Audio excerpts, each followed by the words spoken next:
मेघा को लड़के वाले देखने आने वाले थे। उसे नहीं पता था कि उसे लड़के वाले देखने आने वाले हैं।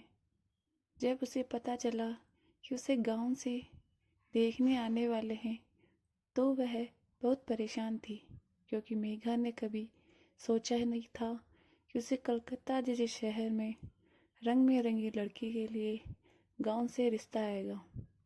उसने कभी इसकी कल्पना भी नहीं की थी।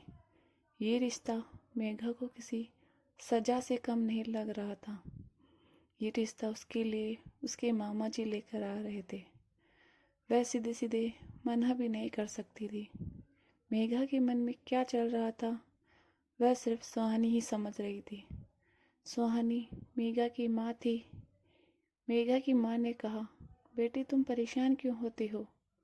अगर तेरे मामा जी ने ये रिश्ता बताया है तो कुछ सोच समझ कर ही बताया होगा। वह लोग गांव में रहते हैं, लेकिन वह बहुत पढ़े लिखे हैं, उनकी स्कूल भी है। मेघा ने कहा कि लेकिन माँ मैं वहाँ कैसे रहूँगी? उसकी माँ ने उसे समझाया कि ये कोई पहला लड़का तो है नहीं जो तुझे देखने आ रहा है। देखते ही तेरी शादी थोड़ी कर देंगे। तू कहेगी तभी तेरा रिश्ता पक्का करेंगे। आखिर वह दिन भी आ गया जब मुकेश अपनी माँ को लेकर मेघा को देखने के लिए उसके घर आया। मुकेश को देखकर ऐसा नहीं लग रहा था कि वह गांव में रहता होगा। उसकी माँ भी बहुत साधारण महिला लग रही थी। चाय नाश्ते का दौर चला। मेघा और मुकेश ने एक दूसरे से बातचीत करना शुरू किया। बड़ी ही शांति भरा माहौल में बातें चल रही थी। जब दोनों ने ही रिश्ते के बारे में कोई बात नहीं की तो उसके मामा जी बोले, कैसी लगी बहन जी आपको हमारी मेघा?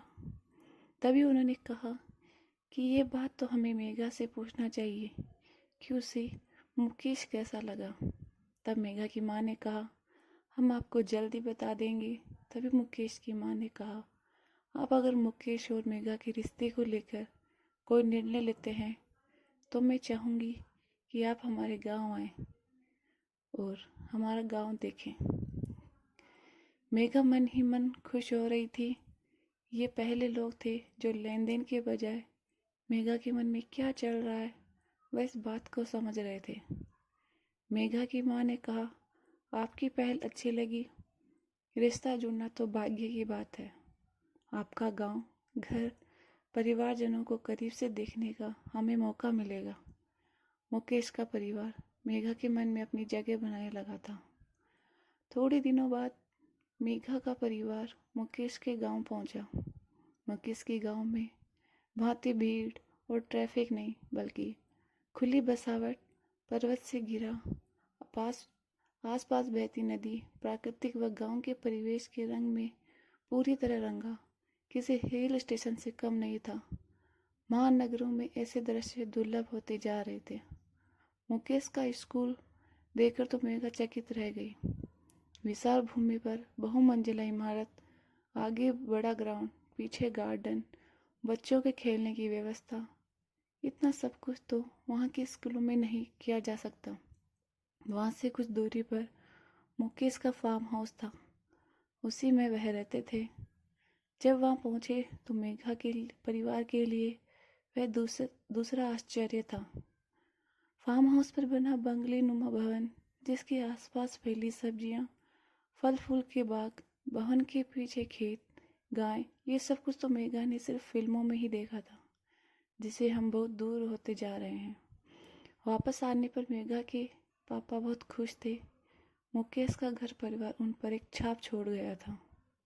जब उन्होंने वापस कलकत्ता के लिए रवाना हुए तो मुकेश का गांव पीछे छूटता जा रहा था।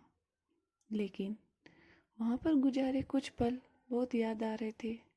तभी मेघा की माँ ने मुस्कुराते हुए मेघा से पूछा कि अब तुम्हारा क्या फैसला है? ये सुनकर मेघा के चेहरे पर एक मुस्कान आ जाती है। वह शर्म से अपने सिर को झुका लेती है, मानो जैसे उसे उसकी अपनी पसंद का लड़का मिल गया।